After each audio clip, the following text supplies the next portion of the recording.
Oi, eu sou o Renato Ferreira e esse é o InsightCast, o podcast para quem quer entrar de cabeça no mercado de vendas do Brasil.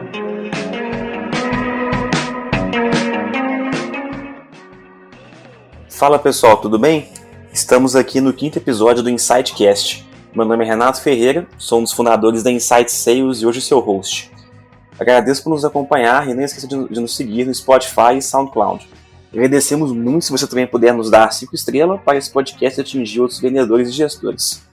Hoje, pessoal, nós vamos falar com o Bruno Passarelli, CEO da Descubra o Mundo, viajante, triatleta e meu amigo. Fala, Bruno, beleza? Tudo bem e você, Renato? Triatleta aí pegou pesado, hein, cara? Tem que ser um amador mesmo, pô. Não, se fez um, já é triatleta, já configurou, né? Não, imagina, mas é um sprintzinho, cara. Tá longe ainda de... Mas é o objetivo final, né? A gente batalha pra isso, cara. Não, bacana. Fantástico. E o tópico hoje, pessoal, vai ser estratégias de vendas B2C, né, de empresas para consumidor final, para tickets altos. E o Bruno, assim, ele tem uma experiência fantástica na área, né? Acho que 10 anos de tocar numa empresa de venda de intercâmbio online, né? Ele já vendia online intercâmbio quando isso não estava nem no radar, né, das empresas aqui no Brasil. Ele já, acho que passou por todas as ondas possíveis de coisas que poderiam acontecer nesse segmento, né, tanto modernização quanto pandemia. Então acho que ele tem bastante informação legal para trazer aí. E começando, Bruno, me fala assim um pouquinho como que funciona mais ou menos o ciclo de compra de intercâmbio. Tá, existe o processo tradicional, né, e existe o processo que a Descubra o Mundo se propôs a fazer e realmente tentar trazer inovação para essa frente. O processo tradicional, ele é basicamente o estudante ir até uma agência através de indicação aí de um amigo, de um familiar, ou até mesmo através de um branding forte, que os nossos concorrentes hoje possuíam, né, no Brasil ainda possuem, e aí ele vai nessa agência para fazer toda a anamnésia, de certa forma, né? Então entender um pouco do perfil dele, do objetivo, o que ele espera, enfim. Esse é o processo padrão, volta para casa cheio de brochuras, espera talvez alguns dias ou algumas horas para obter um orçamento, e aí ele volta para casa dele, começa a pesquisar sobre o destino, sobre as escolas e vai buscar referências, tá? Esse é o modelo tradicional e é o modelo que existia aí há vamos dizer assim, alguns anos, né, onde existem empresas muito bem consolidadas e posicionadas aí que operam através de um modelo de franquias e 100% offline, tá? Diante desta operação 100% offline, tá, foi onde a gente encontrou realmente uma oportunidade para trazer uma eficiência para esse processo, né, e obviamente inserir tecnologia nessa vertical de intercâmbio. Então, o processo na Descubra o Mundo é um processo um pouco mais eficiente, né? Onde o estudante consegue, em 3 etapas, ter acesso a toda a jornada dele completa do intercâmbio, desde o processo de pesquisa, comparação e compra, numa frente 100% digital. Tá? Então, isso é muito legal, porque, de certa forma, a gente acaba tendo hoje os nossos concorrentes, né, que pegam esses clientes, futuros intercambistas, e fazem esse processo de anamnésia para entender o destino do Renato, as informações, enfim, e quando o cliente volta para casa ou está no meio do trânsito ou alguma coisa assim, ele já pesquisa sobre o destino e ele acaba encontrando a gente. Né? Então a gente vê os nossos concorrentes hoje, de certa forma, como um aliado nosso em fazer todo esse awareness aí do destino, da escola, e aí, obviamente, da duração e tudo mais, o processo, de certa forma, ele acabou já sendo feito, né? E como que a Descubra o Mundo consegue fazer tudo isso? Bom, basicamente a gente mescla o melhor dos 2 mundos, né, o que existe de mais moderno em termos de tecnologia, com o lado humano. E a gente só consegue fazer isso porque o nosso business é um business que ele nos dá margem para isso, né, não é uma compra por impulso. Então, acho que esse é um dos grandes diferenciais, a gente não depende 100% da tecnologia, a gente também não depende 100% do lado humano, então a gente gosta sempre de trabalhar o melhor desses 2 mundos.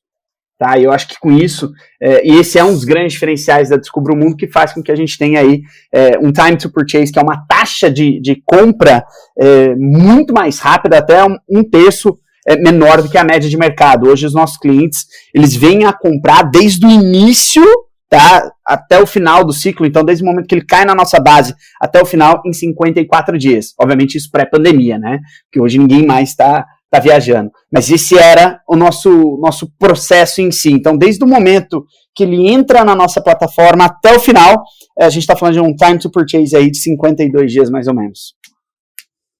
Entendi, legal. E é bem interessante pensar nessa abordagem, né? Porque acho que vai entrar um pouquinho na próxima pergunta, que normalmente a maior diferença do B2C para o B2B, além da complexidade tende a ser menor no B2C, né? É que ele também tem um componente emocional muito mais forte. É uma venda que ela tem... Assim, o coração, ele mexe mais que a cabeça, né? Sim. Enquanto o bolso comportar. Como falar. Mas o intercâmbio, ele é uma experiência mais ampla, né? Ele não é igual comprar uma camisa ou comprar um tênis. Você compra ali uma experiência que vai demorar pelo menos aí 3, 4 semanas, né? Que a pessoa, o tempo que ela fica no destino, mais ou menos. E um ticket médio bem mais elevado, e, enfim, várias complexidades de visto, dependendo do destino, né, que você enfrenta. Como que você acha que essas variáveis, né, elas impactam no processo de compra, mesmo sendo um B2C? Cara, excelente pergunta. Eu acho que esse aí é realmente o maior desafio nosso, né, porque existe sim o componente emocional, mas ele é intangível, né, então para você ter uma ideia, o período que o cliente... pré-Covid, isso, tá? Tudo que eu vou falar são dados pré-Covid, mas que ele venha comprar e embarcar era uma média de 3 a 4 meses. Então isso significa que o Renato comprando hoje, ele só vai viajar em março. Então a gente tem que trabalhar elementos, e obviamente comportamentos emocionais e gatilhos e uma série de outras técnicas para conseguir materializar o que é intangível, principalmente no curto e no médio prazo. Porque o Renato, ou o nosso cliente, ele só vai realmente vivenciar na prática o que nós vendemos e o que é o nosso propósito, basicamente, que é a transformação das pessoas através da educação, né? Então, a gente proporciona realmente essa mudança muito grande de forma pessoal e profissional através de uma imersão no exterior, tá? Só que o cliente ele só vai viver isso na prática depois que ele embarca. Então, é realmente um desafio muito grande. E aí está um ponto muito importante do porquê a gente mescla o melhor desses dois mundos, que é o mundo digital com o humano, de certa forma, né? Então, o nosso negócio, ele permite isso porque realmente é um business de alto valor agregado, né? Então, a gente teve que estruturar criamos um framework de vendas aí, inclusive, adaptamos o Predictable Revenue, né? Que é um framework do Aaron Ross, que é 100% voltado para B2B. A gente conseguiu adaptar isso de uma forma muito eficiente para o B2C, fazendo realmente esse processo de venda complexa, né? Então, acho que esse é realmente o maior desafio. Então, hoje, você utilizar técnicas de mercado que funcionam, por exemplo, para o consumidor final, como senso de urgência, preço, disponibilidade e tudo mais, isso talvez não vai funcionar muito bem quando você tem um produto de alto valor agregado. Então, você tem que tentar trabalhar outras formas para isso. O que a gente gosta de fazer muito bem aqui é fazer com que o cliente consiga evoluir muito rápido de etapa por etapa, né? Então, poxa, não adianta a gente pressionar ele ou entender que aquela escola vai mudar o tarifário ou qualquer outra técnica de venda que exista, se ele não estiver preparado para saber que o destino do Renato ou do nosso intercambista no fim do dia vai ser o Canadá, que a duração dele é de X semanas e que ele vai para Toronto durante o mês XYZ. Porque tudo isso interfere nessa variável de preço. Então, o nosso modelo realmente acho que tem um desafio muito grande aí, que primeiro é você trabalhar esse lado emocional com algo que é bem intangível, assim. Tipo, um tênis, cara, você consegue vender, hoje você tem realidade aumentada. Existem várias técnicas que você consegue fazer, talvez o cliente tenha aquela percepção de valor, né, de forma clara. O nosso é um serviço e é um serviço que vai ser prestado no médio e longo prazo. Então, é realmente um desafio muito grande. A gente consegue fazer isso através de um processo de vendas muito bem fundamentado, pautado e que mescla aí o melhor desses dois mundos, o físico com o digital, né, com o atendimento humano. Não, fantástico, fantástico. E realmente, eu acho que você foi bem assertivo ao colocar, né, que quando a pessoa vai comprar uma viagem de 15, 20 mil reais, ela não vai comprar no susto, né? Não é porque tem uma promoção relâmpago ali, ou tem, enfim, um copy, né, muito bem feito, não é isso que vai fazer ela tomar a decisão, né? É exatamente isso, cara. Talvez ajude ele a evoluir no funil de compra, né? Mas não vai ser esse que vai ser o trigger aí para fazer ele ir pro ato da compra em si, né? Cara, o lado positivo disso é que o nosso negócio é um ticket muito alto e tem margem que justifique essa interação humana. Então, acho que com isso a gente consegue aí, de certa forma, suprir um pouquinho essa ausência do lado emocional, trabalhando aí algumas técnicas, trabalhando talvez depoimentos, trabalhando diferentes metodologias aí que talvez não sejam padrão para o B2C, entendeu? Talvez muito mais voltado para o mercado B2B, né, do que para o B2C em linhas gerais aí. Não, sem dúvida. E assim, pessoal, acho que fica o recado que é trabalho duro, né? Não vai ter atalho para quem quiser mexer com isso, não. Cara, overnight success is a fairy tale. Não existe sucesso da noite pro dia, né? Eu até... agora tem um caso muito legal do Brian Chesky, do Airbnb, e, lá atrás isso, tá? Antes de um IPO, antes de todo awareness aí que já existia aí no mundo do Airbnb mesmo, ele falou, cara, o meu sucesso da noite pro dia levou praticamente 1.000 e poucos dias, ou seja, a gente tá falando de quase 3 anos aí, para que ele conseguisse realmente aí ter, ver um norte aí, ou ver uma luz no fim do túnel. A gente tá falando de um mercado, o mercado americano é um mercado muito mais maduro do que o brasileiro, né? Então, assim, não tem realmente sucesso da noite pro dia, cara. Não, fantástico. Eu acho que o ótimo ponto, né, é o famoso empreender no mundo real. Você vai apanhar ali também, vender no mundo real também não é tão simples, né, quanto a gente vê na internet, mas, ótimos pontos e um conselho vindo de uma pessoa que já abriu capital na Bolsa de Nova York, né, então... Exatamente. Esse camarada, ele deve saber o que tá falando. Cara, exatamente. Né? Sou fã do trabalho dos caras, acho que a proposta de valor deles é muito clara. E se para eles foi assim, imagina para nós, né? A gente até brinca assim, meros mortais, né? Estamos no mercado brasileiro que é um pouco mais difícil. Enfim, acho que tem oportunidade para todo mundo, mas long story short, não é um caminho fácil. Vai ser realmente extremamente árduo aí, vão ser várias noites sem dormir. Ou anos, né? Possivelmente.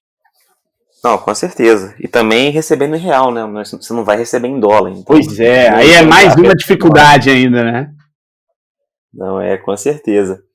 E, assim, Bruno, acho que pegando um pouco do gancho que a gente conversou, nós entendemos hoje que dentro do meio empreendedor, né, você tem, vou colocar dessa forma, as coisas elas avançam um pouco mais rápido, né?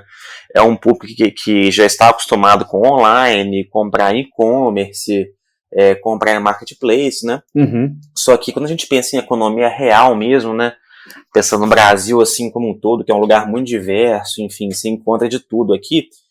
Quando a gente pensa em produto educacional, que o intercâmbio, de certa forma, ele é educacional e é experiência, né? Exato. Ele tem muito componente dos dois, do turismo e do conhecimento.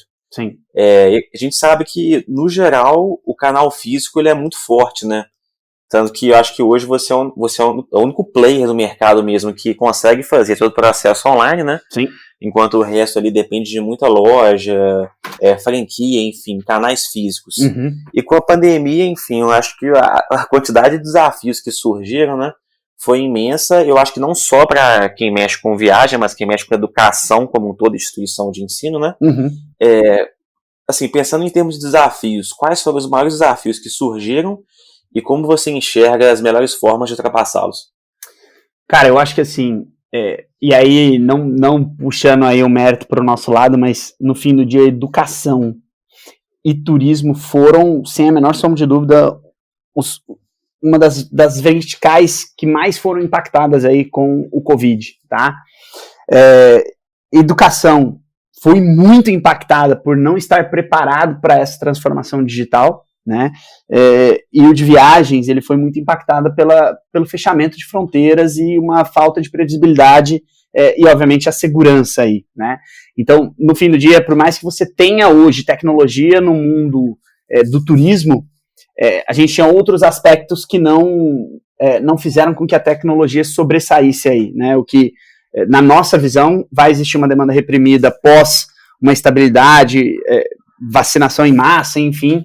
A gente acredita que realmente as empresas que estão preparadas, e aí o que a gente gosta muito, e aí não é especificamente para viagens, tá? É numa estrutura geral, é o que a gente chama de omnicanalidade, né? Omnichannel. Então, eu acho que as empresas que estiverem preparadas para realmente isso, acho que vão conseguir realmente deitar muito bem e vão pegar realmente essa demanda reprimida. Já a educação, cara, acho que é um mercado aí que para não falar um único, acho que, cara, é um dos poucos que não foi realmente impactado pela transformação digital. E hoje, grandes empresas estão sofrendo em função disso, né? A transformação digital, ela já estava acontecendo em outras verticais, em outras áreas, nessa digitalização, ela já fazia parte da estratégia de inúmeras empresas, mas as empresas de educação viam isso como um nice to have versus um must have, né? Então, tipo, é legal ter, mas eu não vou ir all in nisso, ou não vou realmente investir, porque eu ainda tenho, meu principal canal é o físico, né? O EAD ainda você tem inúmeras barreiras aí do MEC, você tem diferentes regulamentações, enfim, e eu acho que isso foi tudo por água abaixo, tá? Então, no fim do dia, assim como nós acreditamos muito em uma estrutura omnichannel para viagens ou para qualquer vertical, né? Você tem hoje direct consumer, cara, existem diversas frentes que você consegue trabalhar muito bem essa omnicanalidade, né? E educação é um deles. A gente gosta muito, então não é só o digital, não é só o EAD, né, ou só o presencial. Eu acho que, cara, no fim do dia vai existir um potencial, talvez, para um terceiro modelo, que é o híbrido, meio presencial, meio online. Então, eu acho que, assim, no fim do dia, essas empresas hoje, elas estão correndo realmente atrás para fazer essa transformação digital. Muitas não sabem por onde começar, tá?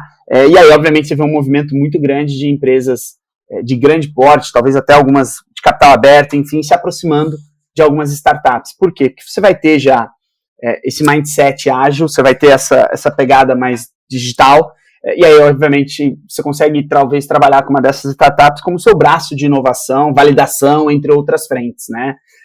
Eu acho que, assim, os desafios, eles sempre vão surgir, independente de qual vertical que você está atuando. Se você vai fazer isso na frente física, se você vai fazer isso no digital, se você vai fazer isso no híbrido, isso vai acontecer, obviamente, diferente do canal aí que você vai atuar.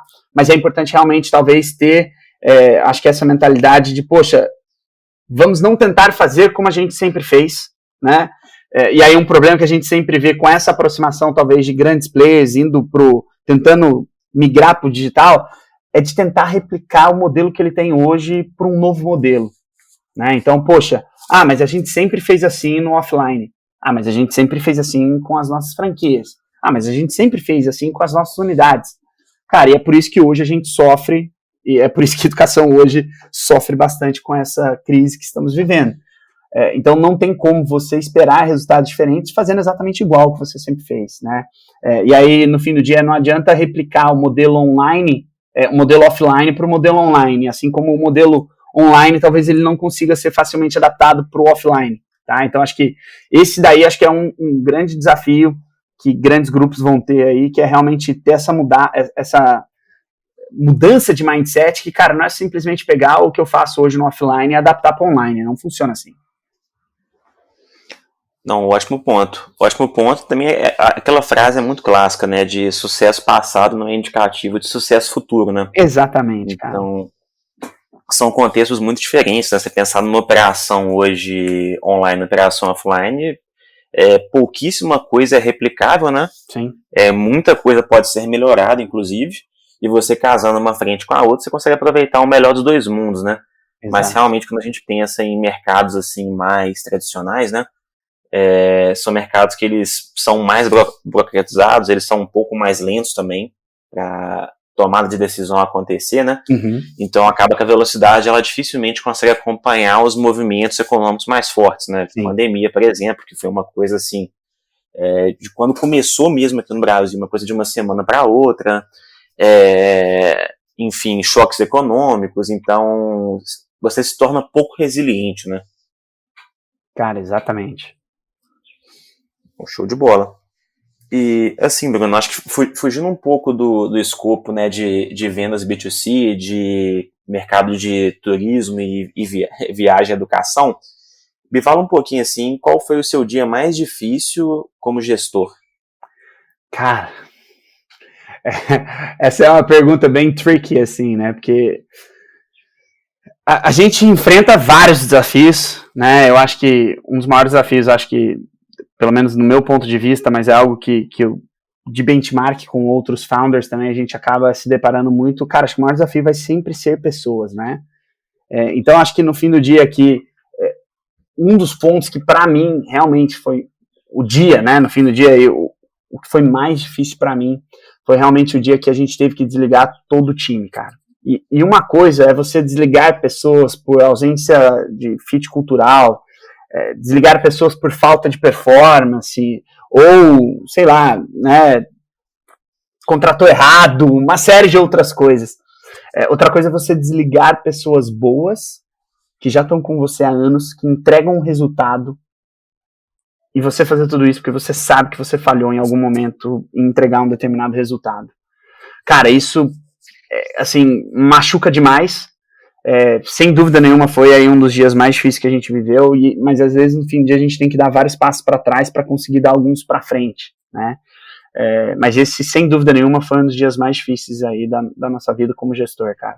O dia que a gente realmente teve que ir vários passos para trás e desligar quase que o time todo para que a gente tivesse a oportunidade de recomeçar e sair mais forte diante de uma dificuldade ou de uma incerteza, enfim. Então, acho que e aí, de novo, reforço que uma coisa, o desligamento ele faz parte, né, da rotina do gestor, e isso não é para ser um problema. Obviamente, isso pode te impactar de inúmeras formas, você vai tentar fazer isso de forma mais humanizada possível, mas uma coisa é você desligar pessoas por falta de performance. O cara não está entregando, e ele já sabe disso, né, ou, puta, esse perfil não tem nada a ver com a gente contratou errado, ou essa ação, esse tipo de comportamento não é condizente com o que a gente acredita.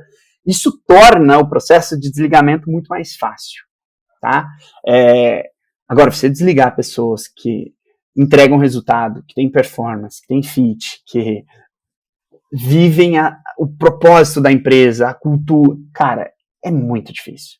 Aí realmente onde eu acho que separa, né, o menino dos homens aí. Um ótimo ponto, e realmente demissão nunca é fácil, né? Acho Cara, que mesmo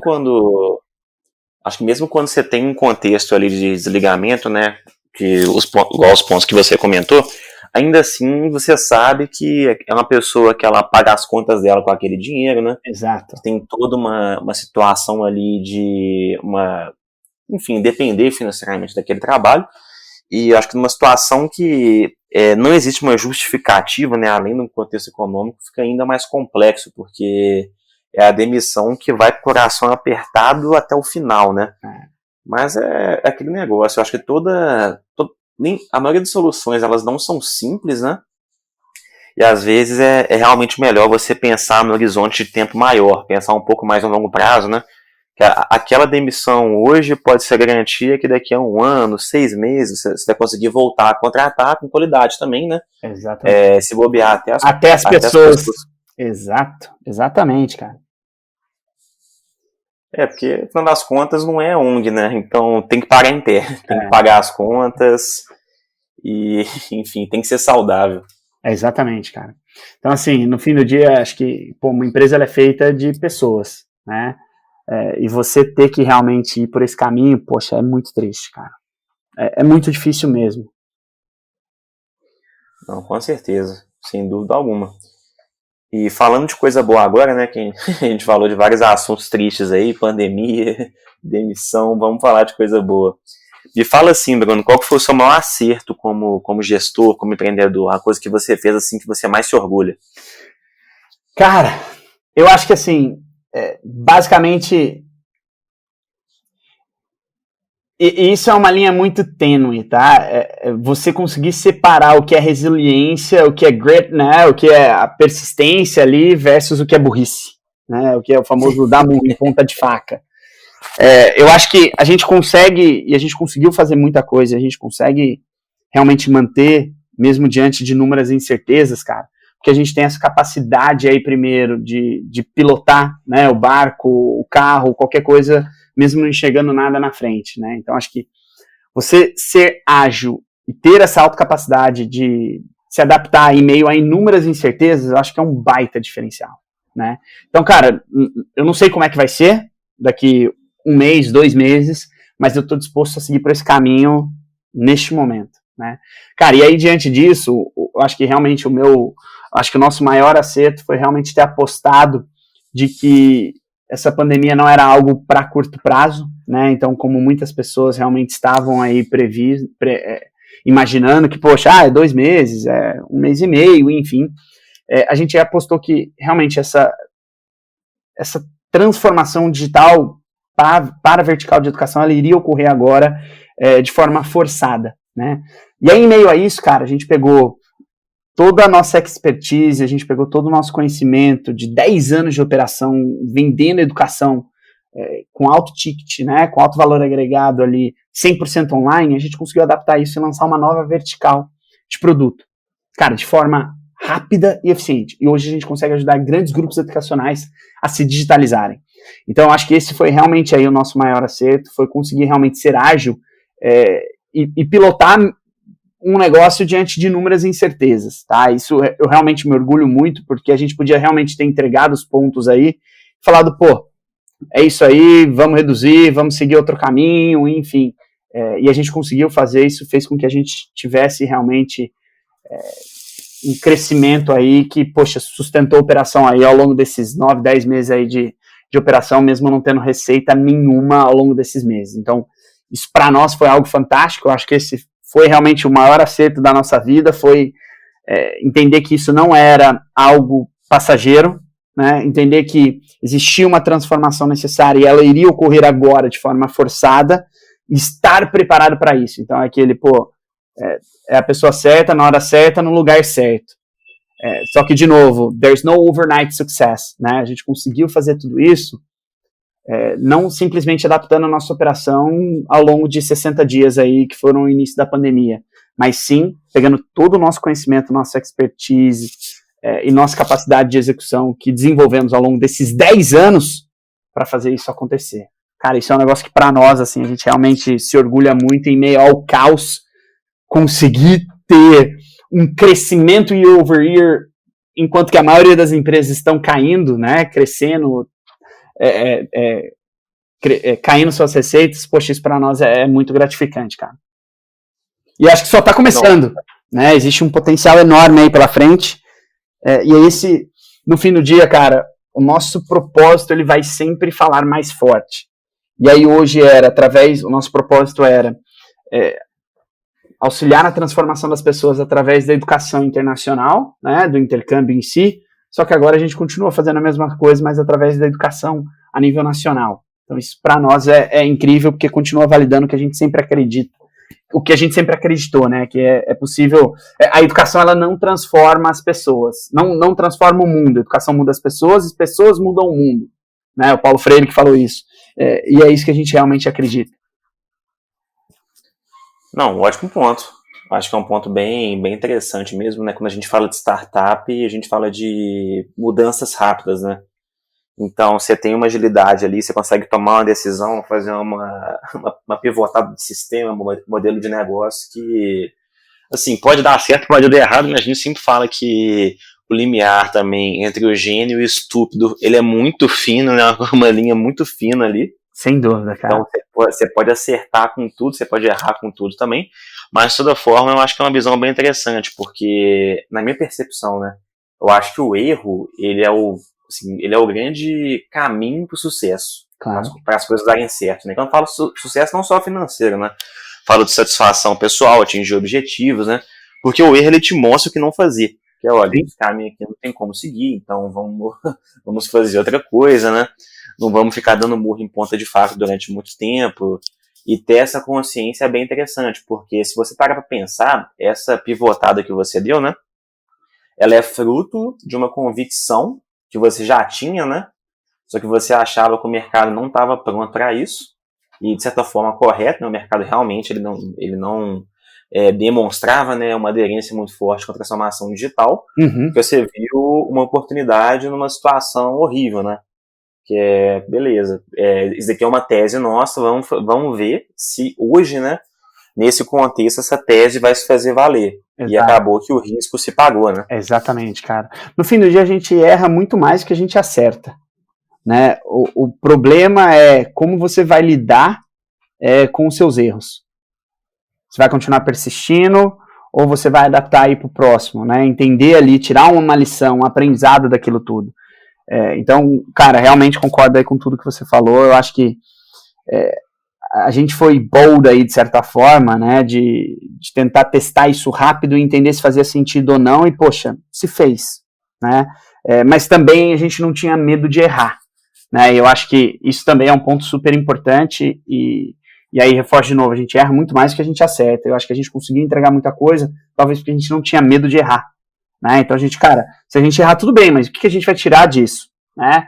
Enfim, e aí a gente tenta fazer esse ciclo de erro ser cada vez mais rápido, menos impactante para o negócio, para a operação em si, mas com isso acho que a gente tem um grau de inovação aí. Acho que inovação ela é intrínseco no fim do dia o processo de inovação com tomada de risco. Eu acho que não existe inovação sem risco. Posso estar 100% equivocado disso, tá? Mas essa é a minha visão. Acho que você não consegue transformar, você não consegue realmente trazer uma proposta nova, uma solução, ou realmente inovar, se você não tiver medo de errar. Porque, no fim do dia, se você não quiser errar, você vai continuar fazendo de novo o que você sempre fez, e você vai querer, talvez, replicar o que você faz num canal para o outro canal, que não vai funcionar. Né? Enfim, então, eu acho que esse realmente é um dos pontos fortes nossos aí, é essa capacidade de cair, levantar, não ter medo do não. Eu acho que isso faz com que realmente a gente persiga aí forte na luta, e aí, obviamente, o propósito nessas horas é o que fala mais alto, cara. Não existe resiliência sem propósito. Essa é a verdade. Eu acho que, no fim do dia, se não tá claro por que você faz o que você faz, na primeira adversidade você vai desistir. Né? E aí que vai, de novo, mostrar, separar o que realmente importa. Não, com certeza. Assim, eu faço das palavras as minhas, né? Porque realmente eu acho que quando você tem quando você tem um foco muito claro em relação ao que você quer, né? Em algum momento você vai acabar acertando, porque também a gente sabe que tocar um negócio, enfim, trabalhar com vendas, qualquer que seja o setor, você pode ser a pessoa mais competente da sala, só que o componente sorte, ele ainda assim fala muito alto, né? Sim. Só que a sorte, ela premia mais também, obviamente, quem tenta mais, e também Exato. Quem está num contexto mais favorável, né? Claro. Porque meritocracia é uma coisa, assim, bem questionável, né? Dentro desse aspecto, porque existem raríssimos casos da pessoa que ela conseguiu fazer dar certo com muito pouco, né? Sim. Com um tiro de sorte, mas no geral, assim, quanto mais esforço você fizer, maior a probabilidade das coisas funcionarem. Quando a gente fala maior probabilidade, não quer dizer que elas vão funcionar, né? Exato. Mas quando elas funcionam, é muito gratificante, né? Cara, eu sempre falei isso pro meu time. Quanto mais a gente trabalhar, mais sorte a gente vai ter. E é realmente isso. Você tem que estar lá, né? Se você não estiver na corrida, você não ganha nem uma balinha de prêmio. É exatamente isso, cara. Tem que fazer sua parte. Então, fantástico. Fantástico, Bruno. E emendando um pouco nesse assunto também, me fala assim, 3 aprendizados que você teve na sua vida como gestor, que você leva para a sua vida pessoal, enfim, que ajudou o Bruno a melhorar. Cara, eu acho que assim, eu sempre carreguei 3 pontos chaves aí pra gente, só que agora em meio a essa adversidade aí que todos nós estamos vivendo, eu acho que existe um outro ponto aí também, que é um aprendizado que um dos nossos investidores me falou isso, e realmente hoje isso realmente 100% validado, tá? O primeiro eu acho que é basicamente o seguinte: processo de contratação, você tem que contratar devagar e demitir rápido, isso é um fato, tá? Existem diversos livros que trazem essa referência e, cara, isso na nossa visão é realmente o que é um divisor de águas. O processo ele tem que ser muito bem pautado para a contratação, então você tem que ter uma estrutura, você tem que entender exatamente o perfil de pessoa que você precisa, por isso que, poxa, o profissional hoje de RH, na nossa visão, ele é essencial hoje em qualquer vertical de negócio, né? Principalmente para quem está começando. E se você não tem, talvez, esse profissional, não tem a capacidade de contratar, não é a capacidade, né? Mas a condição financeira, talvez, de contratar esse profissional, a gente recomenda que talvez um dos sócios foque nessa frente. Né? E aí, de novo, são perspectivas totalmente diferentes do especialista, do empreendedor e do gestor. Eu sou um cara que no fim do dia eu sou péssimo de gestão, tá? Eu acho que eu tenho uma capacidade de execução muito boa, eu tenho uma visão muito clara, um senso crítico, analítico, cara, eu acho que eu consigo realmente entregar um negócio ali muito bom, Mas em termos de gestão, cara, isso nunca foi nosso ponto forte. Isso sempre foi uma dificuldade que a gente vivenciou na pele mesmo, tá? Então, cara, um ponto aqui cara, contrate realmente devagar e demita o mais rápido possível. Então, um dos aprendizados que a gente teve quando passar na sua cabeça que aquela pessoa não faz mais sentido estar no seu time, talvez realmente não faça sentido aquela pessoa estar no seu time, tá? E às vezes a gente fica empurrando com a barriga aí determinadas ações, e tem aquela história da maçã podre, né? Uma maçãzinha que vai corrompendo as demais. Isso acontece, a gente já viveu isso na prática. Então, para vocês terem uma ideia de um caso nosso, a gente teve uma época, a gente estava crescendo muito, cara, num ano aí. Em uma semana, mais ou menos, sei lá, 15 dias, a gente trouxe 17 pessoas. Cara, e foi um caos. Porque no fim a gente falou, puta, eu preciso desse cara, preciso dessa pessoa, preciso disso, preciso daquilo. E, cara, foi a pior coisa que a gente fez, tá? E aí entra a segunda lição, que é o quê, cara? Você tem que divulgar de antemão qual que é a sua cultura, o que você acredita, seu propósito, seus valores.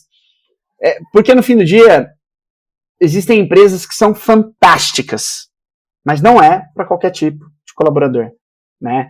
Então isso é muito importante, você entender de antemão a sua cultura e promover isso, né? Para que você consiga, obviamente, trazer as pessoas que estão alinhadas com a sua cultura, né? Ou que acreditam nas mesmas coisas que você acredita. Cara, tem até o livro novo do Reid Hoffman, que dentro do Netflix os caras têm uma política, cara, uma cultura muito forte, muito específica deles, tá? Que eles usam um pouco de radical candor, né? Que é aquela, você ser brutally honest, você falar pra pessoa aquilo naquele momento certo, independente se aquilo vai magoar ela ou não, mas, obviamente, tendo aí cara, você não vai falar para ofender, o que você vai falar tem que trazer uma evolução profissional naquela determinada pessoa, né? Enfim, então isso faz com que realmente a empresa continue trazendo pessoas que acreditem no que ela acredita e que estejam alinhados com a cultura. Então isso é muito difícil, cara, porque cultura é algo intangível, né? Você vive na prática só. Então, assim, vai partir muito de ações, vai partir muito de comportamento, de como você lida com determinadas decisões, o que você tolera, o que você repudia, enfim. Então, cara, eu acho que isso é muito difícil mesmo, tá? E aí, no fim do dia, isso é super importante, as pessoas entenderem de antemão qual é a cultura, o que vocês acreditam, quais são os valores da empresa, para que você realmente traga uma pessoa que esteja engajada e alinhada com aquilo que vocês estão se propondo a fazer no seu dia a dia, né? Então, cara, cultura é o que você vai viver no dia a dia, não é o que está escrito na parede, não é o que está escrito no site, né, dentro sobre nós, enfim, é como você vai lidar, talvez, com determinadas ações, né, ou com determinados tipos de comportamento, como você vai se comunicar com o seu time, enfim, a gente errou muito lá atrás, que foi de criar um ambiente familiar, né? Então, cara, essa é a nossa família. Cara, isso também foi um erro muito grande, porque família, você sempre tem aquela pegada de amor incondicional, né? O que acontece, cara? Seu pai e sua mãe vão te magoar, você vai magoar sua mãe, seu irmão ou qualquer coisa, mas no fim existe esse laço fraterno, existe o perdão, por quê? Porque tem um amor incondicional. E aí a gente aprendeu, cara, que, poxa, dentro da nossa estrutura, não fazia sentido sermos uma família. Hoje eu vejo empresas que pregam esse tipo de comportamento, acho que não tem nada de errado, para nós não funcionou, né? Então a gente se posicionou muito mais como um time, e por ter essa mudança é muito difícil, né? Então é legal que você já saiba de antemão, que você já tenha isso mapeado, que você entenda que suas ações sejam condizentes com aquilo que você prega, tá? Cara, e aí por último cara, it's all about people. Você não vai conseguir escalar, você não vai conseguir crescer, você não vai conseguir ter um negócio inovador, parrudo, disruptivo, que tenha realmente um propósito muito claro, se você não tiver pessoas extremamente engajadas, comprometidas, e aí, obviamente, voltando aí nesses outros 2 itens que acabei de mencionar, né? Que entendam o porquê você faz o que você faz e sigam realmente ali na luta diária de construir isso brick by brick, né? Então, tijolinho por tijolinho. Eu acho que esse é o ponto principal, você não vai conseguir fazer nada sem pessoas, tá? Cara, e aí o último, que no fim do dia a gente escutou isso do nosso investidor, agora, pré-pandemia, e é realmente um fato. Cara, cash is king. Não interessa, cara. Você pode ter tudo o que você tem acima, você pode ter pessoas incríveis trabalhando com você, super comprometidas, que foi o nosso caso. Mas se no fim do dia você não tem dinheiro para conseguir manter elas, cara, não adianta você ter executado, não adianta você ter feito um business muito bom. Cara, cash is king. tá, no fim do dia. Então, pô, um aprendizado que vai ficar para nós aí na vida, quando for captar, sempre captar com uma margem um pouco maior. Então, a gente sempre se falava, né, de run rate 18 meses, enfim, poxa, hoje já se fala de um período muito maior, e acho que não exista um cenário, um modelo e uma projeção que tenha contemplado o que foi esse Covid e o que está sendo, né? Então, acho que no fim do dia, realmente, quem tem uma posição sólida, leva uma vida modesta, nada de extravagância, tem uma reserva, enfim, eu acho que, cara, é um diferencial. Hoje é um momento, por exemplo, para empresas saírem às compras e comprarem realmente pessoas e empresas muito boas, né? Porque elas são fantásticas, mas talvez esteja numa necessidade de caixa aí que inviabiliza uma operação. Então, no fim do dia, cara, cash is king. Não adianta você ter feito sua lição de casa, ter feito todos os outros processos ali em cima, se no fim do dia você não vai ter o caixa para bancar isso, para manter a operação, para inovar, para testar, né, para conseguir realmente manter uma operação e ser disruptivo aí. Porque os erros, obviamente, muitas vezes eles estão relacionados a uma perda financeira, né, e aí você tem que ter aquele linear do que é aceitável, do que não é, enfim, mas, cara, esses daí, então, pô, os 3 principais foram o que a gente sempre carregou, e agora, pós-Covid, esse é o nosso dilema também, cara, nosso mantra aí, cash is king.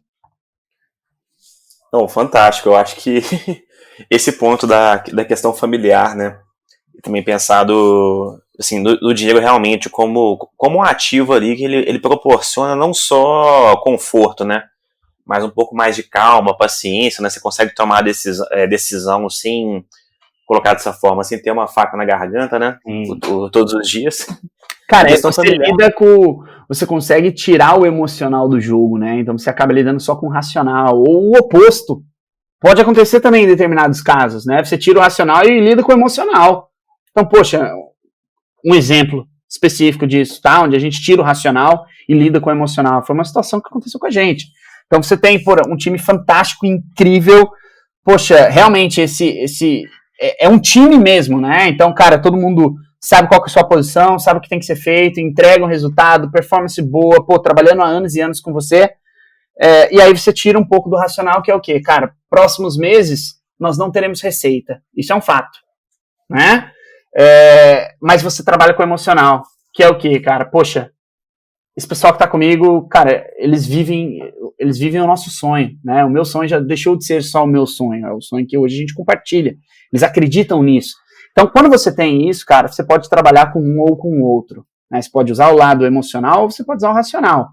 Mas no fim do dia, independente da decisão ali, vai ter um envolvimento diretamente financeiro ali, né? Então, assim, você tem que estar preparado para lidar com isso daí também. A gente fez isso, e aí, obviamente, a gente colhe em partes aí um pouco da nossa decisão, né? Mas a gente não se arrepende de nada, cara. Nada. Não, bacana. Eu acho que o ponto é realmente muito bom, porque, cara, viver no limite da emoção não é saudável, né? Acho que viver intensamente é uma coisa que, assim, tem os seus momentos, né? Sim. Mas viver sempre intensamente vai fazer a pessoa tender a tomar decisões, assim, que elas nem sempre são as mais sensatas, né? E a questão da família, que é um ponto que eu acho bem interessante de discutir, né? É que realmente existe uma visão muito da nossa geração, né? Assim, pelo menos em algum momento, todo mundo que já empreendeu tentou fazer isso, né? Que vou deixar um clima mais familiar aqui na empresa, o pessoal aproximar, né? Só que normalmente o resultado final nunca é bom, porque todo mundo esquece de uma coisa, né? Família briga. Cara. Briga muito. Só que quando você briga com seu pai, com sua mãe, você comentou, seu irmão, pô, é um amor que ele é incondicional, né? E sempre vai ter uma resolução de uma forma ou de outra. Sim. Só que no trabalho não. Quando você tem uma briga ali, é você com um colega de trabalho, né? Um depende do trabalho do outro, com o chefe, enfim, com quem quer que seja, né? E quando você colocou dinheiro no meio, ou seja, essa relação ela foi desvirtuada já, né? Vamos colocar assim. Então, eu acho que é um conselho que você deu também, que eu reitero com muita força. Você que tem uma empresa, não tente transformar a sua empresa na família dos outros. Sim. Isso em algum momento vai dar ruim. E você que está numa empresa, não considere a empresa a sua família. Você pode ter ótimos amigos lá, você pode fazer, tipo assim, companhias pro resto da sua vida, né? Conhecer pessoas fantásticas, mas ainda assim não é a sua família. Exato. Então, um conselho assinei embaixo e carimbei também, fui no cartório e autentiquei. É isso aí, cara. Não, ótimo, ótimo, Bruno. E assim, falando de assuntos um pouco mais leves, assim, né? Me fala um pouquinho da sua, assim, da sua carreira mesmo, né? Como que você começou, o que mais te chamou a atenção, né, no que você faz hoje. Legal. Cara, eu sou engenheiro de formação, né? Eu sou apaixonado por viagens, por tecnologia e por educação. Eu tive a oportunidade aí de viajar para mais de 42 países, morei fora algumas vezes. E eu acho que, em partes, o profissional que eu sou e até mesmo a pessoa que eu sou está muito relacionada a essas oportunidades que eu tive de ter uma educação no exterior, de vivenciar diferentes culturas, né, de se adaptar, lidar com imprevisibilidade, enfim. Eu acho que isso realmente me moldou a ser a pessoa que eu sou hoje, né, tanto no aspecto pessoal quanto profissional. Cara, eu trabalhava, né, eu morei fora um período, aí eu voltei pro Brasil, eu morei 2 anos na Inglaterra, eu voltei pro Brasil, fui trabalhar na Ambev, enquanto fazia faculdade ainda. E trabalhava na divisão internacional deles, né, que era a cervejaria que se chama Labatt, uma cervejaria canadense. Cara, e é por isso que é super importante, e aí de novo um ponto ali dos aprendizados, né, você divulgar a cultura de antemão. Cara, pra mim, a cultura da Ambev é fantástica, eu adoro. Cara, eu acho que, assim, o que eu cresci ali levaria, sei lá, 10 anos ou mais em qualquer outra empresa. Mas eu já sabia de antemão quando eu fui fazer todo o processo seletivo, né? Ali é muito o meu perfil, é o que eu gosto, tá? E aí, diante disso, cara, a gente viu uma oportunidade, que era o que, basicamente? Eu tava trabalhando numa área internacional lá, que era na cervejaria canadense, então, pô, eles tinham uma estrutura muito legal de CSC, né, que é Centro de Serviço Compartilhado, então, boa parte da operação fabril das cervejas é tudo no exterior, mas a parte administrativa era aqui no Brasil, acho que depois migraram para outros locais, enfim, mas a operação era aqui no Brasil, em Jaguariúna. Então era muito engraçado, porque às vezes você lidava com contas a pagar ou contas a receber, por exemplo, de um processo relacionado a uma cervejaria em Edmonton, né, ou uma cervejaria em La Salle, que é na província de Quebec. Enfim, e aí, durante esses calls, cara, você tem o time fabril, né, então o pessoal de fábrica lá mesmo, e os gestores, o pessoal de operação, e aqui no Brasil você tinha os analistas, os diretores, enfim. A gente tinha que fazer muito call, cara, muito troca de e-mail, conference call e uma série de coisas. E, cara, eu sempre participava dos calls e aí eu sempre tive uma opinião muito forte, assim, mas sempre não tive medo de me expor, né, de estar errado ou não, eu sempre falava, eu acho que isso talvez deve fazer assim, assado, blá, blá, blá, blá, blá. E eu sempre quis entender muito, eu sempre questionei um pouco de, por que é feito assim, né? Enfim, cara, e aí sempre participando de calls, como os calls eram em inglês, outras pessoas acabavam participando, e aí falavam pra mim, passa, que era como eles me chamavam, né, de passarela, abreviação, passa, eu preciso falar inglês igual você fala, o que eu posso fazer, como que eu faço, enfim, como eu já tinha viajado muito, né, já tinha feito vários intercâmbios, eu acabei ajudando aí algumas pessoas a terem essa oportunidade.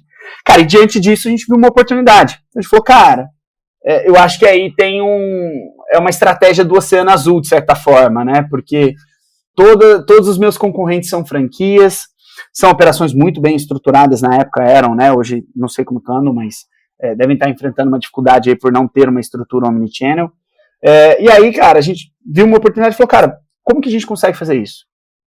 Vamos abrir uma franquia. Não. Aí a gente começou a mapear e a gente viu que realmente não existia processo de marketplace, jornada de ingresso, tudo isso 100% digital nesse mercado. Então foi daí que a gente começou, cara.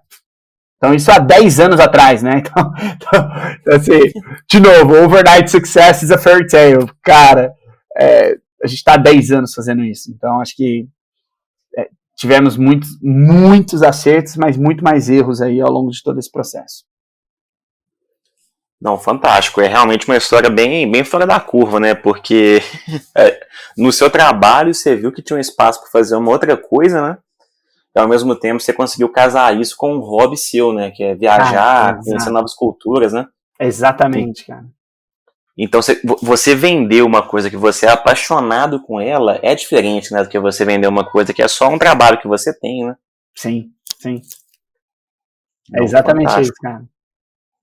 Um ótimo, Bruno. E assim, acho que emendando, eu acho que um dos hobbies aqui, você já falou, né? Mas assim, acho que fora viajar, quais hobbies você possui? Cara, eu sou meio que de fase, assim, tá? Então eu sou ou 8 ou 80, né? Ou eu faço algo ou eu não faço nada. Não existe equilíbrio. Isso é muito ruim, cara, e não é saudável, tá? Então, principalmente no ponto de vista de saúde. Então, assim, cara, já fui de fase de crossfit e era doido, pirava, curto até hoje, acho animal. Cara, foi um dos esportes aí que mais me alegrou. Hoje estou tentando me aventurar aí no triatlon, então, cara, longe de fazer, mas tem um objetivo final aí, que fazer um meio Ironman aí, um 70-30. Então, assim, cara, existem altos e baixos aí, né? Sou muito de fase. Agora eu tô na fase realmente do triatlon, que é o que tá me desafiando. Eu gosto de tudo que me desafia, essa é real. Então, assim, cara, você não vai conseguir fazer porque você é sedentário. Eu estava realmente sedentário. Só que num curto espaço de tempo já consegui perder quase 15 quilos. Então, por isso que eu falo que ou eu sou 8, ou eu sou 80. Ou eu faço e faço muito bem feito. Eu sempre falei que, cara, eu só não sou o melhor naquilo que não me convém. Porque, realmente, se algo me convém, cara, eu vou all in. Não existe meio termo, né? Então, isso é hoje o que tá me desafiando, né? Cara, gosto muito de ler, muito mesmo. Tipo, cara, sou viciado em leitura. Eu leio aí uma média de 3 a 4 livros por mês. E hoje, por ter me mudado para João Pessoa, né? Então antes eu ficava em Campinas. Eu tenho uma história de vida um pouco complicada aí, mas eu tenho uma pequena, né, cara? Eu tenho uma paraibaninha, eu tenho uma filha que mora na Paraíba. E, pô, ela vai fazer 3 anos no ano que vem. Enquanto eu estava morando em Campinas, eu vinha praticamente todo mês ver ela. Todo mês eu vinha ver ela. Isso era algo que era, tipo assim, de certa forma, era o meu comprometimento. Então, cara, independente de qualquer coisa, eu estarei lá para ver minha filha uma vez por mês. E aí veio o Covid, né? Eu passei 8 meses sem ver a minha filha. E, cara, no fim do dia, eu tomei uma decisão que era o quê? Bom, se na nossa empresa a gente vai ser remoto, todo mundo vai trabalhar remotamente, por que eu vou continuar em Campinas? Né? Se o meu Grex, que é aquilo que me faz levantar toda vez que eu caio, tá em João Pessoa, o que eu tô fazendo aqui em Campinas? Né? E aí, eu realmente resolvi me aventurar. Então, pô, tô passando uma temporada agora em João Pessoa, então um dos meus hobbies é imitar a Peppa Pig, se vestir de George, fazer maquiagem, ser pintado. Cara, tudo que minha filha quiser fazer, eu vou fazer. Tamo junto ali, eu adoro estar com ela. É um momento que, em meio a inúmeros problemas, eu consigo realmente ter uma válvula de escape ali. E cara, ela é hoje, sem a menor sombra de dúvida, o que me consegue me pôr no prumo. Então eu diria que agora, com essa mudança de cidade, de estrutura, eu estou tentando incorporar algumas coisas mais saudáveis aí na minha rotina. O esporte foi uma delas e, obviamente, momentos de lazer. Eu sempre fui uma pessoa, cara, extremamente workaholic, assim, cara. Para mim nunca foi um problema trabalhar de sábado, domingo, horário. Nunca foi um problema mesmo, tá? Já fazem alguns anos que eu não tenho férias. Isso para mim, obviamente, o corpo uma hora chega no seu limite ali, mas para mim isso nunca foi um problema mesmo, tá? Mesmo quando eu era CLT. Era funcionário, isso pra mim, cara, entrava 5 horas se necessário, saía 10 da noite, pra mim era indiferente. Só que agora eu tô tentando, talvez, viver um pouco mais o momento, sabe? Então, não é que eu deixei de trabalhar, longe disso, continuo fazendo muito, mas quando eu estou com a minha filha, eu realmente me desconecto. Vai ser um momento que ninguém nunca vai conseguir falar comigo. Porque é o que eu preciso me dar, é aquilo que vai me dar a energia necessária, vai me revigorar para que eu continue ou dando murro em ponta de faca, né? E aí volto naquele ponto de a linha tênue entre resiliência, né, e burrice. Cara, eu ainda não encontrei isso, mas o propósito ele continua nos motivando a continuar fazendo o que a gente está fazendo e fazendo bem feito. Mas esse é o que hoje realmente acaba sendo um grande diferencial aí na minha rotina, no meu dia a dia, é isso, cara. O esporte, o conhecimento e aí o momento de lazer e descontração com a família, que é minha filha e o meu cachorro, cara. Fantástico, bem legal. Acho que essa visão, essa forma de viver, que realmente é onde reside a felicidade, de fato, né? Sim. O trabalho, assim, a pessoa ela pode gostar muito do trabalho dela, mas ainda assim é um trabalho, né? Sim.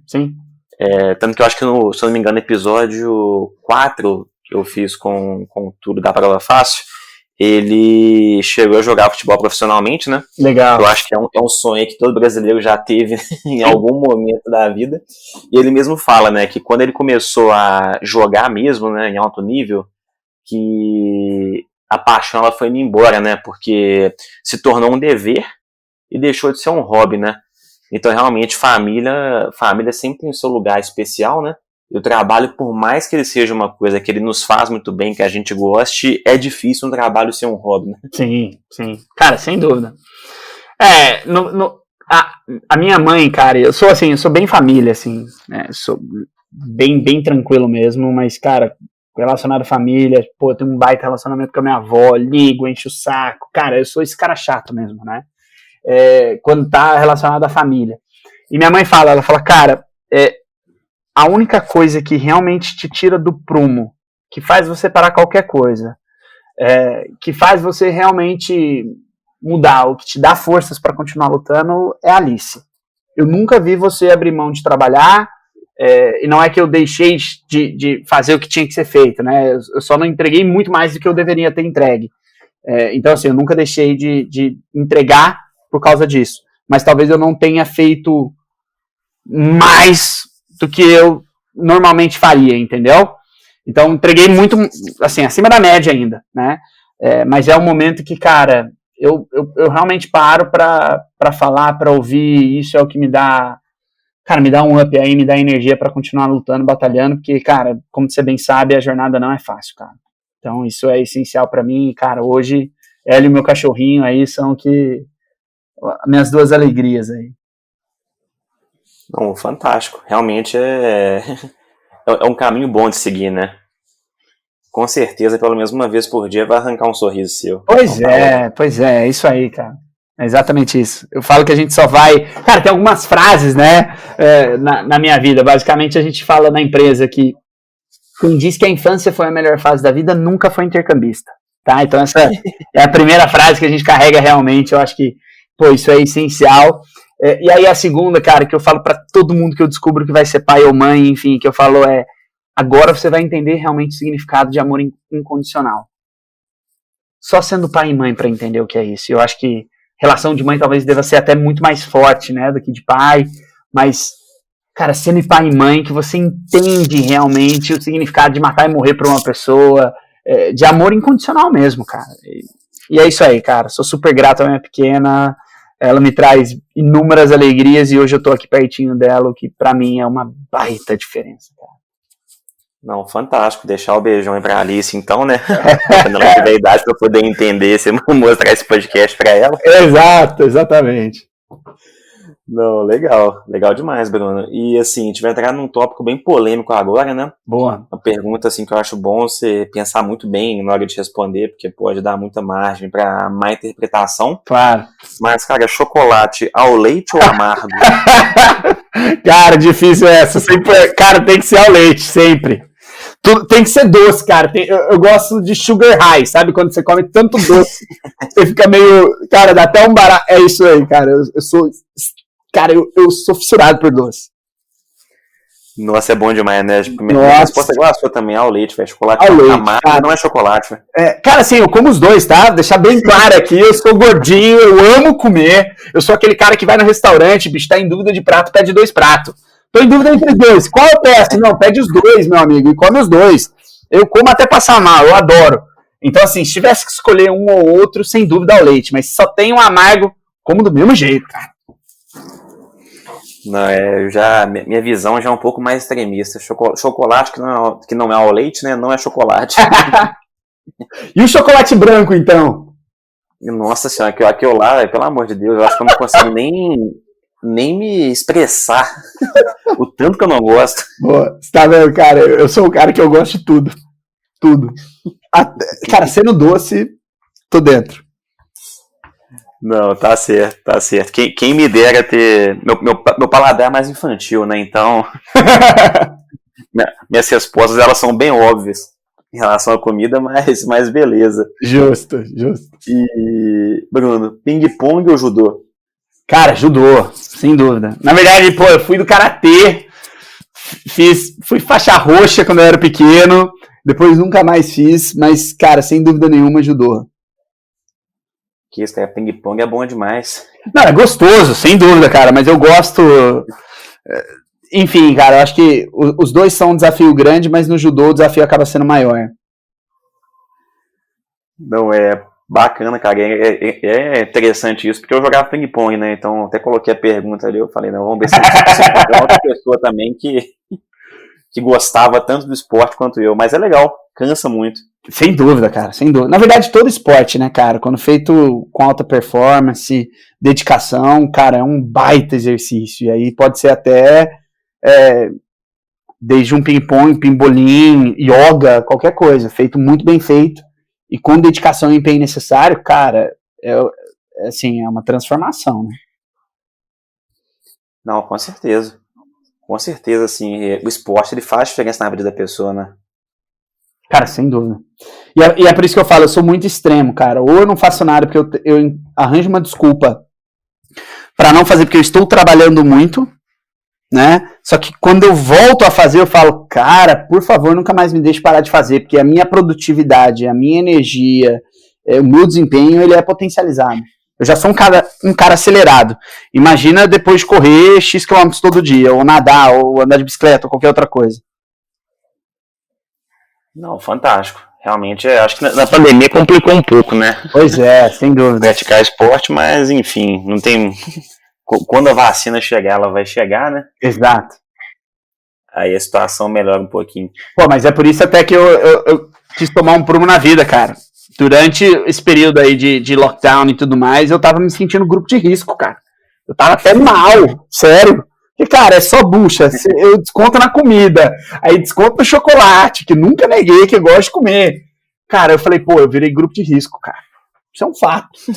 Então, realmente, eu tinha um cuidado adicional ali, enfim. Mas aí, quando tive a primeira oportunidade, falei, cara, vamos deixar isso pra trás, vamos tentar, talvez, sair desse grupo de risco, e é isso que eu tô me propondo a fazer agora, com esse novo desafio de vida. Não, fantástico. Fantástico. Bacana o posicionamento, né? A saúde é uma coisa que em algum momento cobra seu preço, então acho que quanto antes começa a se policiar, né? Tomar uma decisão assim, um pouco mais saudável de vida, melhor. Exato. E Bruno, nós estamos terminando já o podcast, né? Eu queria conhecer um pouquinho assim do seu lado em relação à dica de conteúdo, em relação a podcast, blog, Twitter, pode ser em qualquer assunto, não só negócio. Cara, eu sou até um pouco suspeito para falar de qualquer outro assunto que não seja negócio, tá? Minto, na verdade teve um que me despertou um interesse muito grande, cara, principalmente agora ao longo da pandemia e desse momento mais introspectivo de reflexão, né? É um podcast que chama Autoconsciente no Spotify, super legal, fala um pouco sobre mindfulness, fala um pouco sobre filosofia de vida, estilos de pensar, como lidar talvez com determinadas situações. Eu gostei muito, foi a primeira vez que eu escutei algo que não estivesse diretamente relacionado ao mundo dos negócios, tá? Cara, fora isso, acho que podcast é sem dúvida nenhuma, né, uma baita forma de ter acesso a conteúdo de altíssima qualidade. Eu gosto muito de podcast e de audiobook, então Audible para mim é uma ferramenta essencial, só que eu não tenho tanta paciência assim, então eu escuto sempre velocidade 2, tem alguns casos até 2.5 quando dá, enfim, um pouco mais rápido. E cara, acho que Kindle é essencial, né? Então não fazendo aí um jabá para a Amazon, cara, mas para mim é um dos melhores dispositivos que existe, é o que me permite realmente manter essa minha rotina de leitura aí um pouco mais acelerada, com custo baixo, uma experiência incrível, e aí eu acho que, poxa, blogs cara, sites relacionados são sempre uma ótima forma de acesso a conteúdo. Mas no fim do dia, eu acho que uma coisa é a teoria, outra coisa é a prática, né? Então, eu gosto muito de me relacionar com pessoas que conseguem realmente me tirar da minha zona de conforto, que conseguem me mostrar a luz no fim do túnel, ou que já passaram por situações semelhantes a que eu estou passando, ou a que eu vou passar, enfim. Então, eu acho que todo esse tipo de conteúdo ele é muito bom. Hoje é muito fácil você ter acesso a todo esse conteúdo, esse tipo de conteúdo de altíssima qualidade, né? Mas eu gosto muito também desse network aí. Então, cara, para mim o processo de mentoria é algo que faz um baita diferencial, cara. Eu acho que a gente não estaria onde a gente está hoje se a gente não tivesse tido várias pessoas dispostas a nos mentorar ao longo desses anos. Tá? Cara, tipo assim, rede social não é o meu forte, eu sou um fiasco em... Cara, nunca fiz Twitter na vida, eu não tenho Facebook, eu tenho Instagram, mas nunca posto nada, sou uma derrota nessa parte aí.